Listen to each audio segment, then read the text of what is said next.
Welcome to Raven Talk, the official podcast of the Raven Tribe. The Raven Tribe is a home for warriors on the path, and is dedicated to training warriors for the battlefield of life.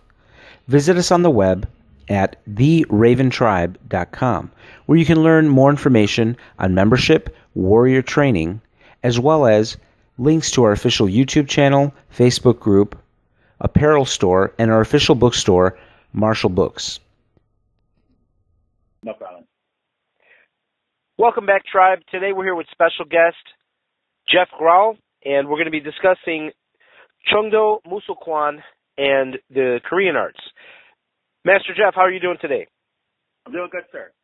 Great. Glad to have you on the show, and looking forward to discussing this martial art. It's a very rare and interesting art, and I'm really excited to get into the history of this art. But before we do that, Master Jeff, can you do me a favor and give us a little bit of a background about yourself and how you got involved in martial arts and what you've done up until this point in your career? Sure, absolutely. Well, growing up as a kid, I always had a love for martial arts. I had friends that took it, and I'd always ask them to show me something that they knew. Whether it was movies too, as well as the Karate Kid or Lethal Weapon movies, always had a love for it. The problem for me was I grew up in a football family. My dad played for the Ohio State Buckeyes under Woody Hayes, so if you lived in my family, you had to play football. So, but that didn't keep me from trying, of course. So when a karate school opened up near our house, my parents would not let me take it. They thought it was kind of weird. They thought it was violent. So what I would do is I'd kind of sneak out of the house and tell them I'm going overseas, and I would actually, say a white lie to them and go and study martial arts at the school that just opened up. I would use money from mowing lawns or shoveling snow. We get a lot of that up here in Wisconsin. So I was able to pretty much, bankroll my whole martial art tenure as a kid. So it was just, I was just lucky that the instructor I had at the time worked with me. He was gracious enough to do that. And, my first instructor taught me a combination of traditional Taekwondo, Hapkido, and Judo. It was a Hapkido, though, that I really gravitated to. I really loved the self-defense aspect of it, and the joint locking, the pressure points and throws, the one-step self-defense. And it was at the high school that I knew that new sense of freedom there. I didn't have to play football anymore. So I went really crazy with the martial arts. I would train in anything and everything I could pretty much find.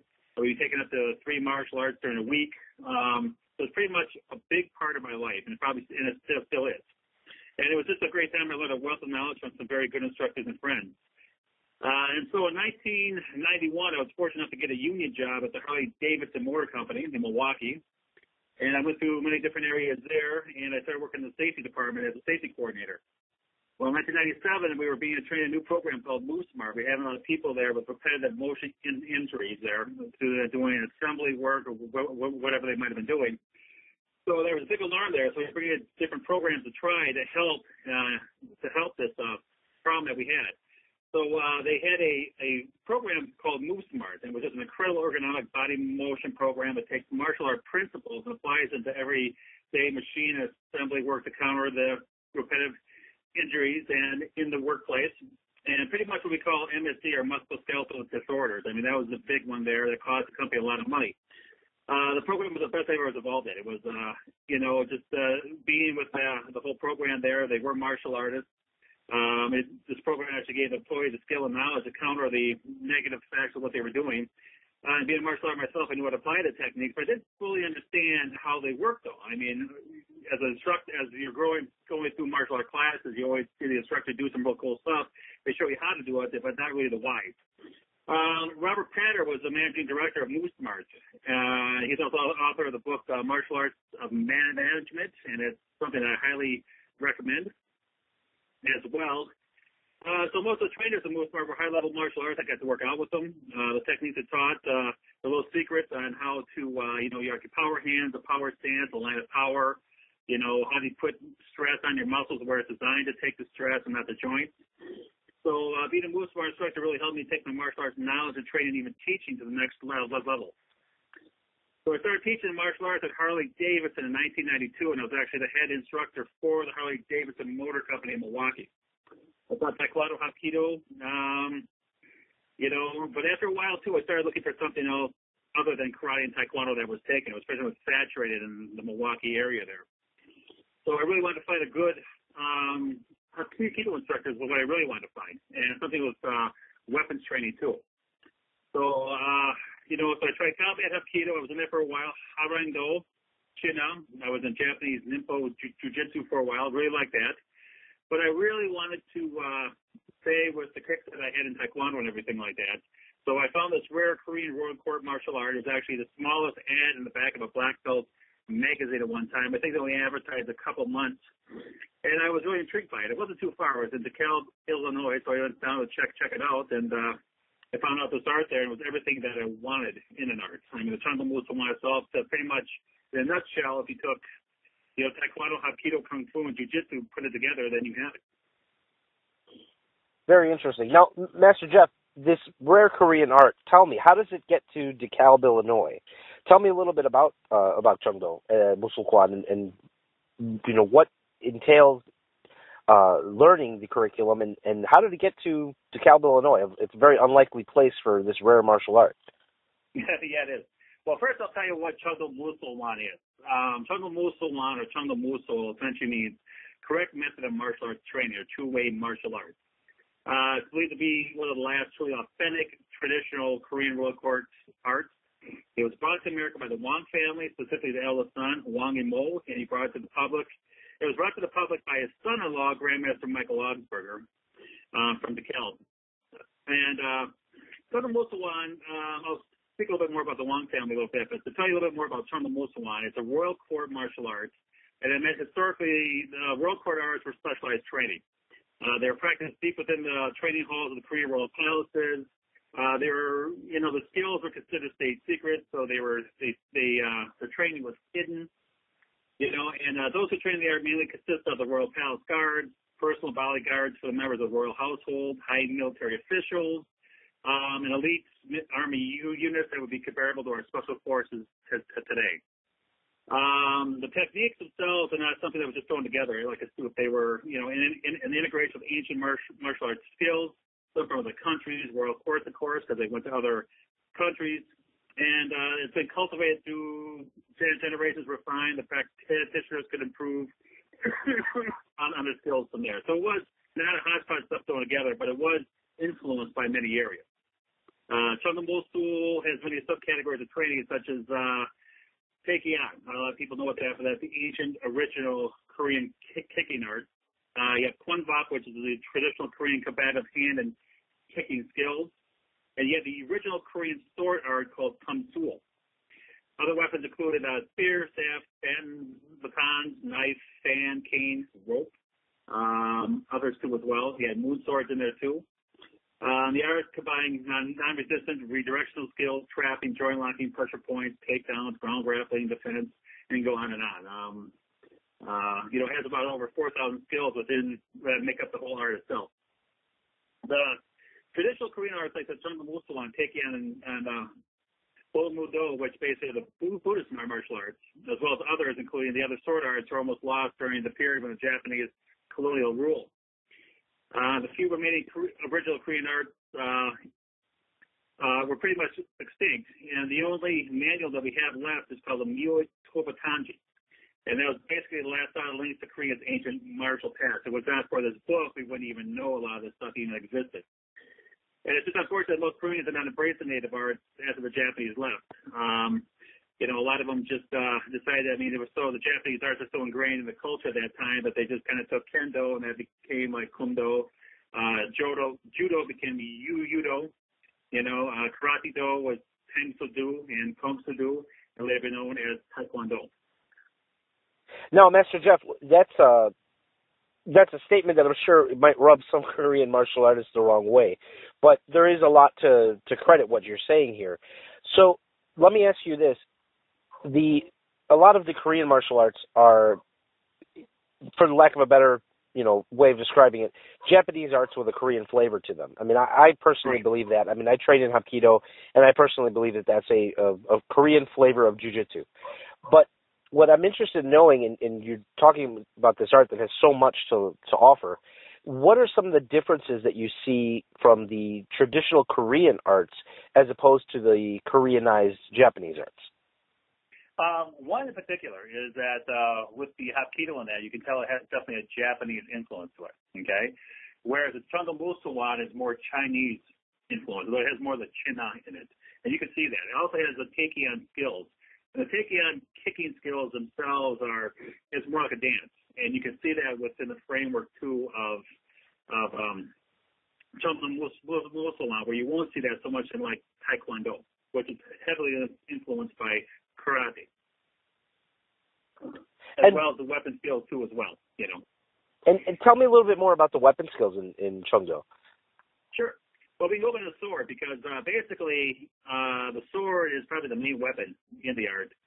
It has a multitude of weapons, but the sword is the main one. And as you know, the earliest ceremonial swords that can be found in Japan's royal tombs were Korean-made. Korean technology of compression forging, which built the reputation of the samurai swords, was brought to Japan by Korean craftsmen. Now, the debate's still kind of out on that, but there is a lot of evidence to point to that. The sword would be this great. Go ahead. Oh, I was going to say, now, sword, and I know we're going to talk about sword a little bit later specifically, but aside from the sword, what are some of the other weapons that we see there in the system? Okay, well, you have fan, you have knife, you got rope, you have cane, you have staff and spear. You have what they call waldo and hukdo, which is like a moon sword. And danbangs, which are little sticks. It kind of goes on and on from there. Chains. You have whips and bow and arrow. Swords of all different kind of shapes and sizes too, as well. Not just we have straight blade swords and big two-hand swords, and just a big array of weapons with the art. It sounds fascinating, and it sounds like something you could study for a lifetime and never, really get through all of that. I mean, it's an amazing amount of material. What else can you tell me about Chungdo? I mean, it's a fascinating art. Sure. Well, we look to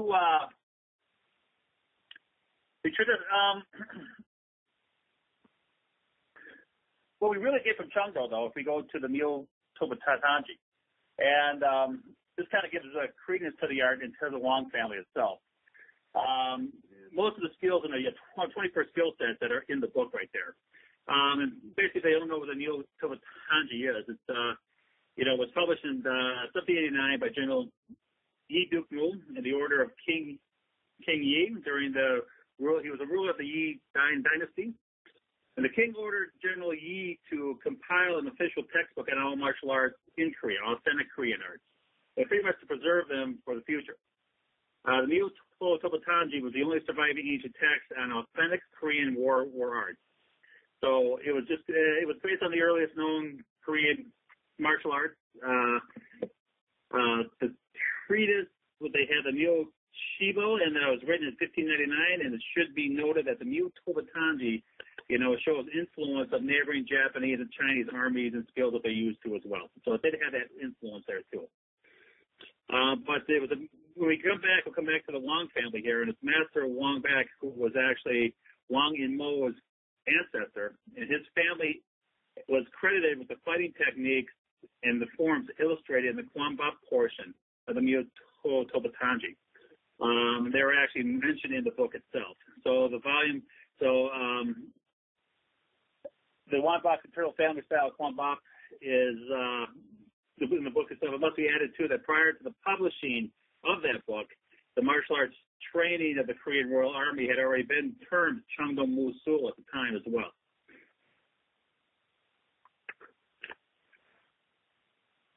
So, Master Jeff, this Huang family is well documented then in the history of Korean martial arts.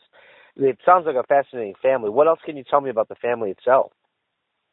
Well, the history of the family. The Wang family, said they're old, and were one of the longest of the noble family lines that had existed throughout Korean ancient history. The entire training system utilized by the Wang family, the Wang court army at the time, was called Chungdo Musul. Other than the Wang family, there were a couple other small families that had that too as well that came over the States. I believe one was the An family, I think a Lee family, if I remember right. And the thing about this too is that the families, the structure they had, they're really not allowed to show outsiders their stuff. They really kept it within the family, even kept it from other Koreans too as well. I don't know if you remember it happened. In the 50s, there was a group of martial artists that would train together called the Kuksul Hay, and that included Kuksul Wan founder In Hak Sa, his brother In Sun So, the Hadando Lee brothers in California now. Jo Bang Lee was one. Other hot keto practitioners too as well. Jihan Jay, perhaps, we're not sure if he was part of that group or not. But they would all work out together, and they would send invitations to many of the families of Korea who had their own family art or was known to have a family art. Wang's family, of course, was one that would send one, but the Wang family sent a family member to politely decline their offer. But when he didn't show up after 2 weeks, the family sent another member out there to find him, and they found out that he was actually teaching them some of the most basic forms in sword skills. So for that, he had his arm broken to the point where he could not use it anymore. I remember seeing pictures of him with my instructor. So it was really kept within the family framework of the whole art there. But really, let's get to the origins. We can talk about that later. But the origins of the family really they go back to the Yangtze River Valley in China. And the Wang family was established there by a Chinese warrior king named Wang, obviously. He was the founder of the Wang family. This goes back about 300 BC, which they have this documented. And it preceded even the founding of Korea's oldest recorded period of the Choson period by almost 800 years. So Choson was actually the Choson period was actually the beginning of the ancient Korean tribal confederation at that time. The members of the Wang family eventually moved to the region of let me get this right, if I can remember right, during the Huanghe River Valley in central China, I believe it was. And during the beginning of Korea's Shilla Kingdom, which was in 57 BC, General Huang-o, another member, ancestor, was sent to Silla by the Emperor of China during the Han Dynasty.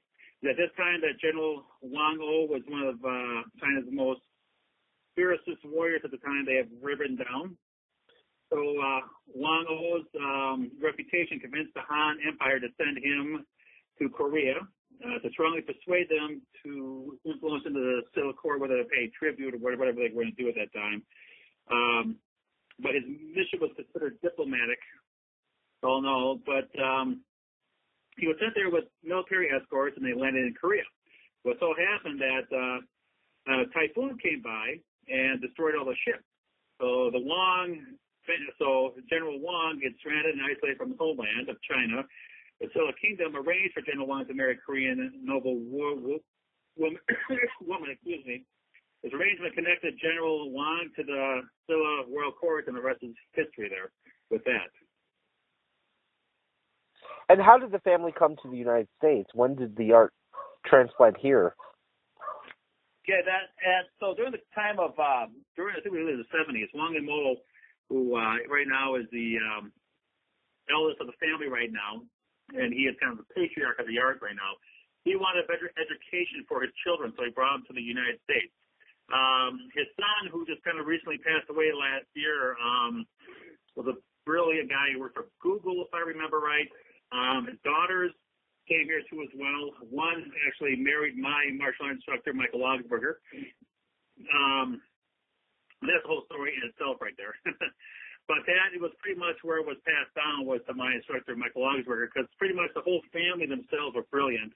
They became doctors, scientists, and none of them really wanted to take the art on. None of them wanted to train in it anymore. So Grandmaster Wang was actually going to let the art die. So it was actually credit to Michael Augsburger for taking on this art. It was not easy at all, as you know, it's the enormity of everything in it. But, he took it on, and he's still trying to make it go and, training people to this day. So, Master Jeff, we talked a little bit about the art itself and about the family that kept the art alive and established the art. One of the things that I found most interesting there was the sword work. And I know that the sword work is very unique. It's different. You've trained in Western sword and in Japanese sword. What can you tell me a little bit as far as compare and contrast with the way that Chungdo handles the use of the sword, looking specifically at what weapon is taught and what type of sword is it, and how is it used, and how is that usage, similar or different to other sword arts that you've trained? Well, and the Korean sword is mainly a straight sword, where the Japanese sword had a curved blade. So to to kind of compensate for that wave pattern that it has, they would have what they call a wave cut within it. So in all the forms, the ancient forms here that we have in Chunda Musuwan, you'll have a lot of something called a wave cut, and you'll have a lot of that motion within the forms there, the technique, I should say.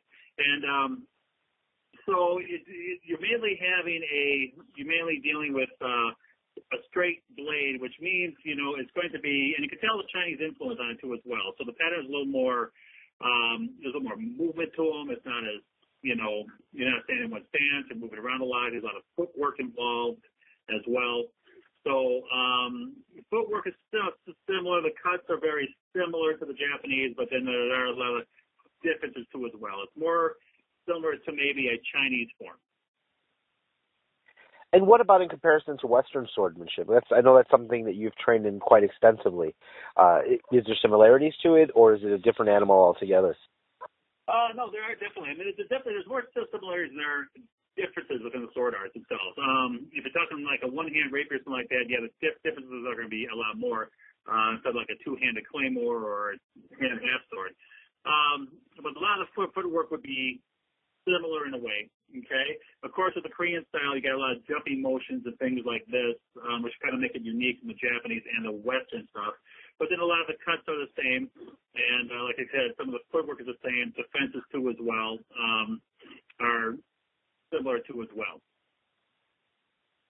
Now, Master Jeff, let me ask you, in terms of spiritual and philosophical development, does this art have a form of training to train the students in warriorship?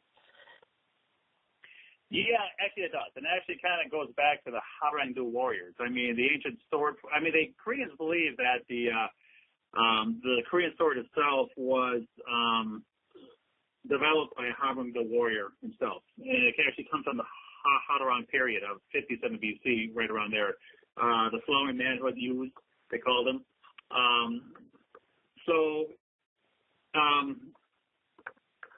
With that history right there, built upon that,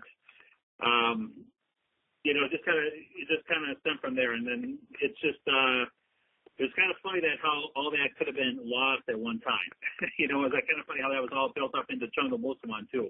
And when I saw the sword forms, for one, I knew they were unique. I knew they were different. It was similar to some of the Chinese stuff that I had taken. A little more different than the Japanese stuff that I had, but it was just different, and I really liked it. It was, and it was for a variety of weapons, and it was really concept based on all the weapons, where you were learning, the same moves and footwork and stuff like that for a variety of weapons, just not that one too as well. And the empty hand forms, which I really liked as well.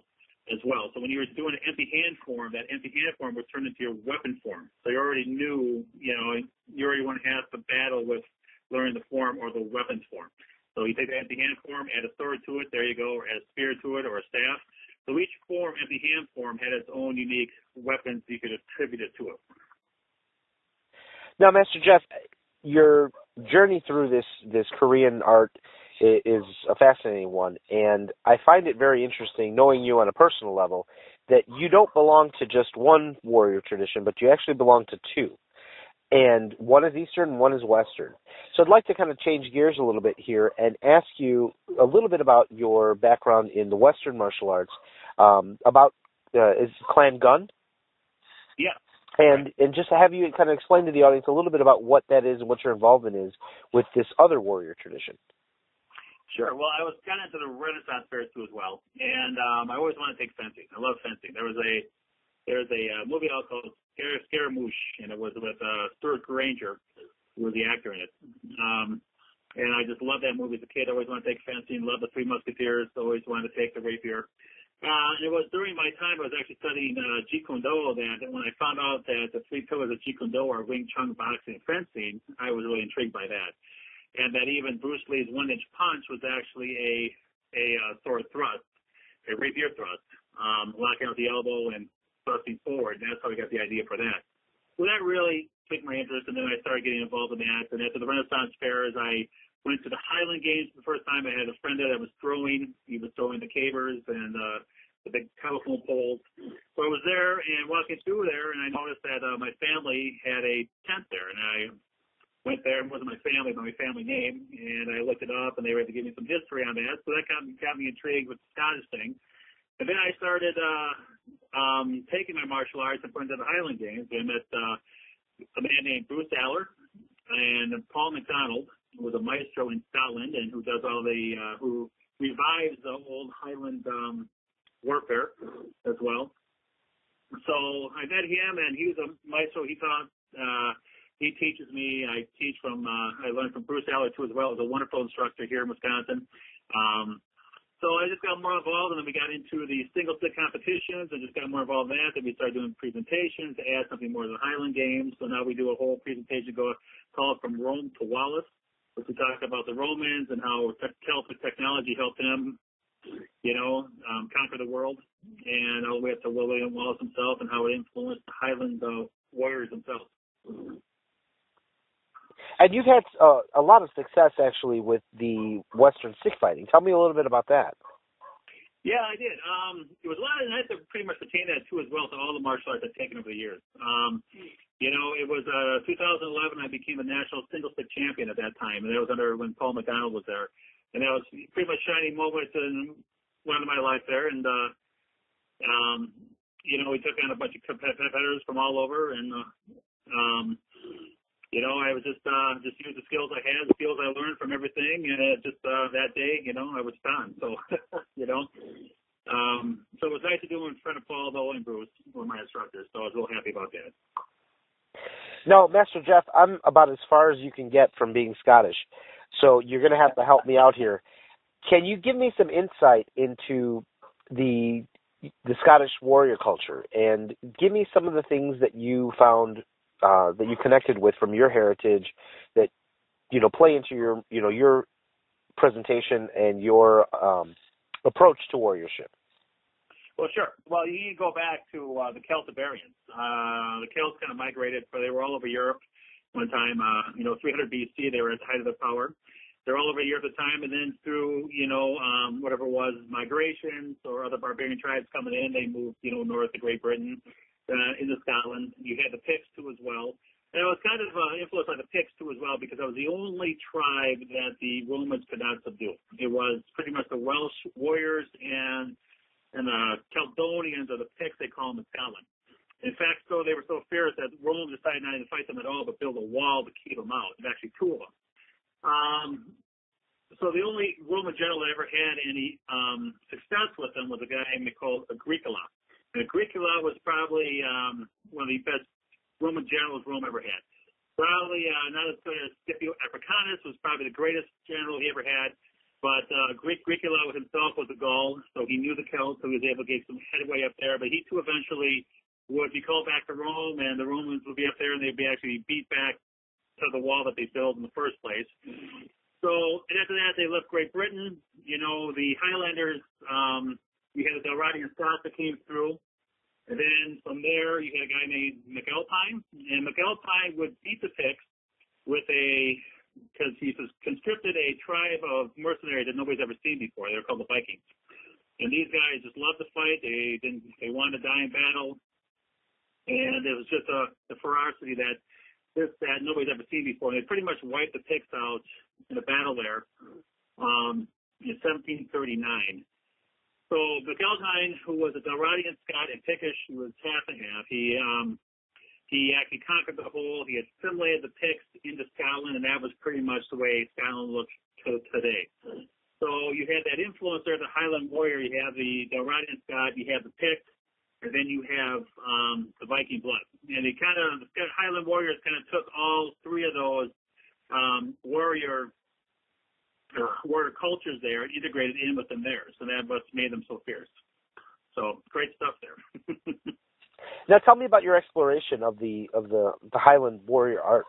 I know you mentioned Maestro McDonald. Tell me about some of the weaponry that you've trained in and some of the lessons you've learned from that study. Sure. With Paul McDonald, he was big on, I really want to learn how to use the dirk, and he was really, really good on that.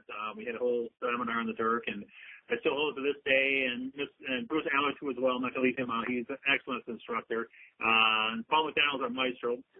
So we work out together, and Bruce teaches me, too, as well, in the single stick and saber. Indirk. We also do the Fiore system too with Mr. Sharon. Do that too as well. So we just have a wealth of information here in Western martial arts.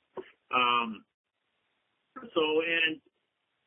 it's it's really a labor of love for me when I get to go to the Highland Games and have some kids come up. They get to hold a big sword. We get to tell them about what's meant to like, what the Highland Warriors were like, what the Vikings were like, what the Picts were like. Just get people interested in their culture, and I think it's just really good for people just to kind of come out and learn about their culture, so to be a part of. Now, in your school, how do you blend the two warrior cultures and the lessons that you have, both spiritually, historically, and practically on the mat? How do you blend these two traditions? Well, that's a great question. Very carefully, I would say. We pretty much had to have separate classes for them, which we do.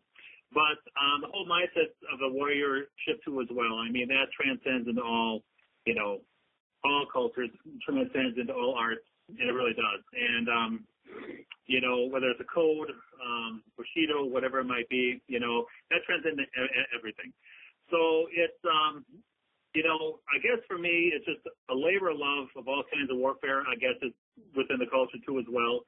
It's about preserving. It's also about handing things on as well so these things don't die. Teaching the next generation about these things. So I definitely think culture enriches people. They don't necessarily have to have that in your blood. I mean, you can definitely go into other cultures and learn that too as well and take that on. I would say me with the Korean stuff, So, I just think it just takes, people who, I just think it's a good outlet for people too as well, especially for kids. Now, speaking of kids, I definitely want to touch base on this.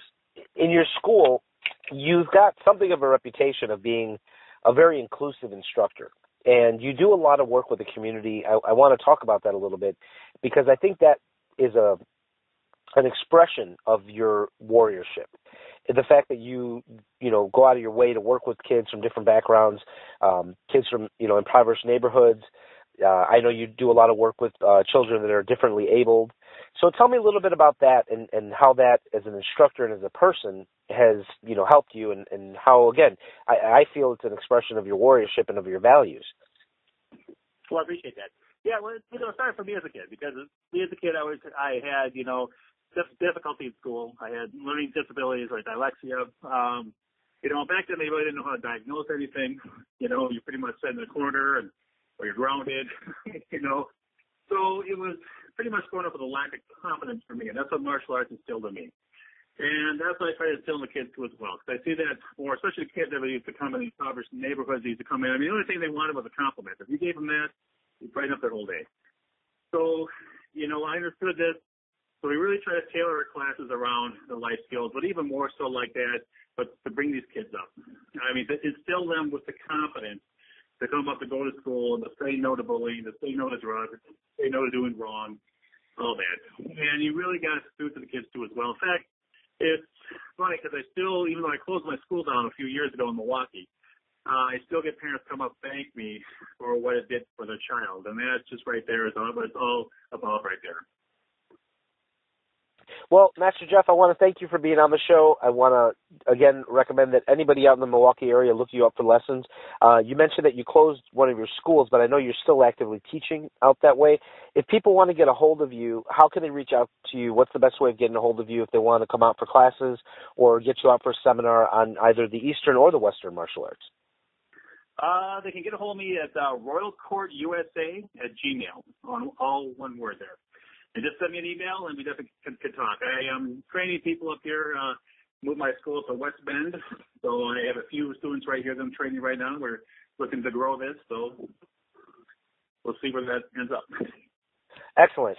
Well, sir, again, thank you for being on the show. We really appreciate you enlightening us on the history of Chungdo Musukwan, fascinating art, rare martial art. I can tell you that in all the time I've been training martial arts, I've never run across something that is, so tightly preserved, and it's definitely worth the investment of time if the individual is willing to take on such a big undertaking. I'm sure they will get a lot out of training in that martial art. And again, also, thank you for giving us a wonderful history lesson on the Scottish warrior culture. It's been an honor, sir. Thank you. Thank you.